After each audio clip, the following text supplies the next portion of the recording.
Hello, family of love. Today we are here together and we are reading lesson 43. God is my source. I cannot see apart from Him.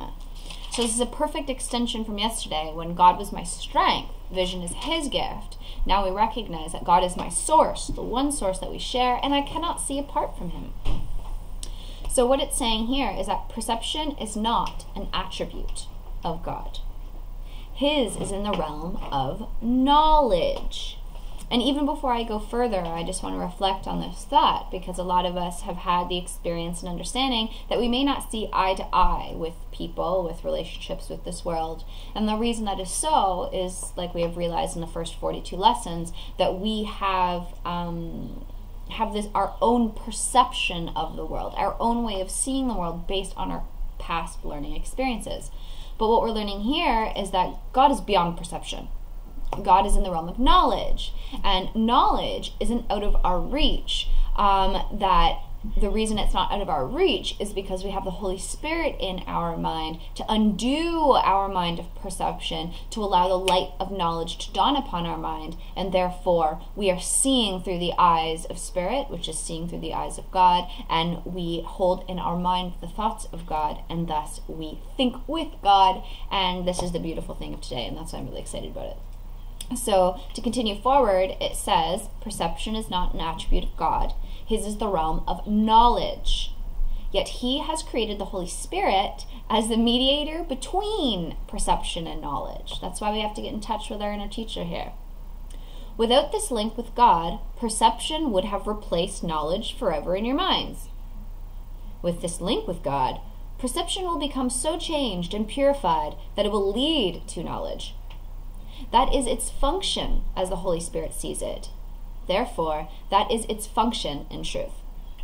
And I almost feel that this is the first time that the Holy Spirit has been mentioned directly within these lessons. And I think it's beautiful because the Holy Spirit is the relationship that we are cultivating inwardly. And when we have these inward mind reflections and we receive the light and changed perception and new vision, it's because it's a gift given us from the Holy Spirit. So this is what's so awesome. So to continue forward here, it's saying, in God you cannot see. Perception has no function in God and does not exist.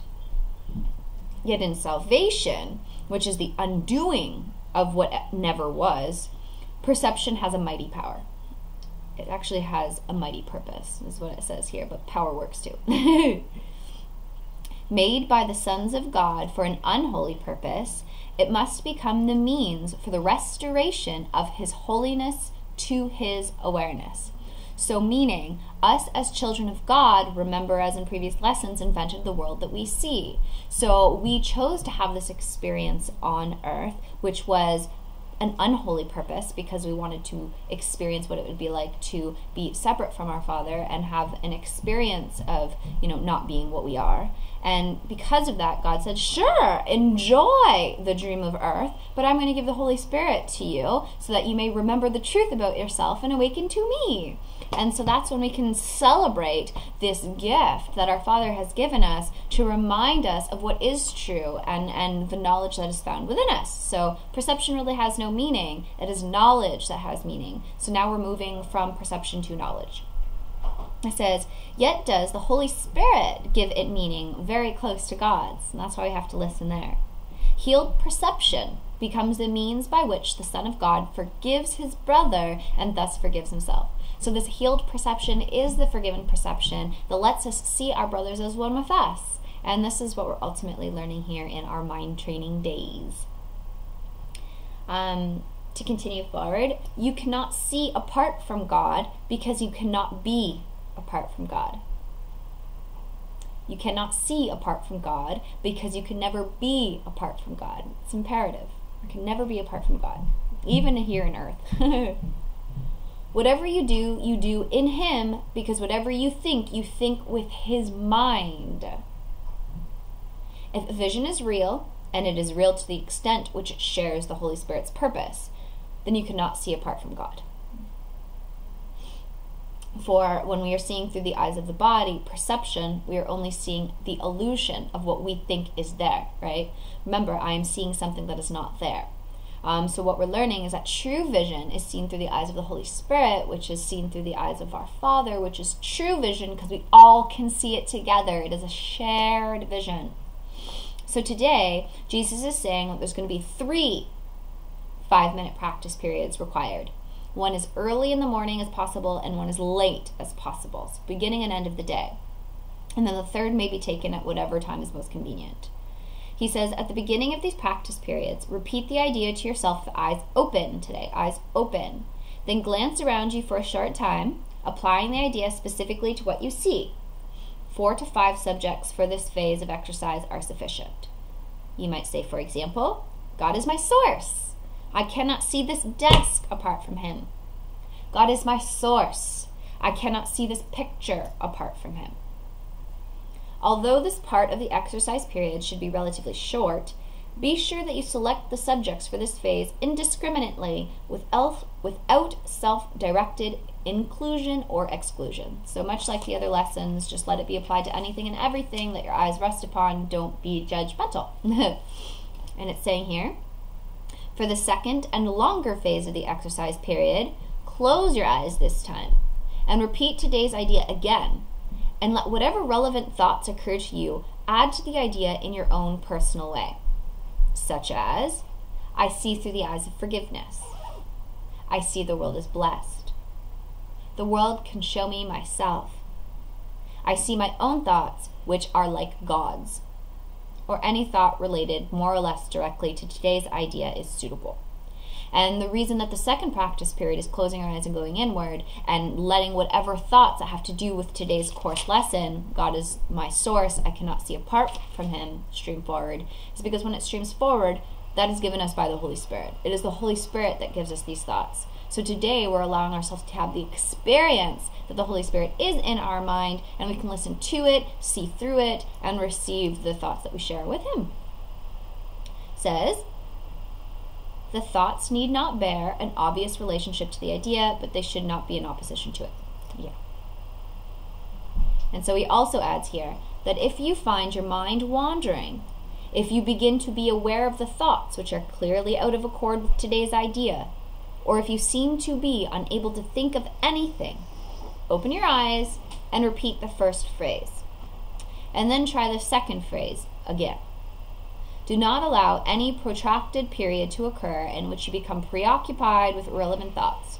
Return to the first phase of the exercises as often as necessary to prevent this. So he's really not wanting our mind to wander and go back into the thinking mind. We really just want to be in the space and let these thoughts come forward. So if we find our mind is wandering, or if our mind is blank, or whatever it might be, just repeat the idea of the course lesson today with eyes open and then retreat inward again. It's practice. This is the mind training, so it needs to be done this way. To conclude a little bit here, he's saying, in applying today's idea in the shorter practice periods, the form may vary according to the circumstances and situations which you find yourself during the day. When you are with someone else, for example, try to remember to tell him silently. You can say it within your own mind, you can whisper it, whatever. God is my source. I cannot see you apart from him. So we can remind ourselves of this in our mind. I'll be done here in 2 seconds, Caitlin. I'll be good. Oh, you are? Yeah, I'm going to the store. Oh, okay, cool. Peace out, enjoy. It says, this form is equally applicable to strangers and to those you know well. Try, in fact, not to make distinctions of this kind at all. So this thought applies to people we know, people we don't know, strangers, people we live with. It's all the same thing.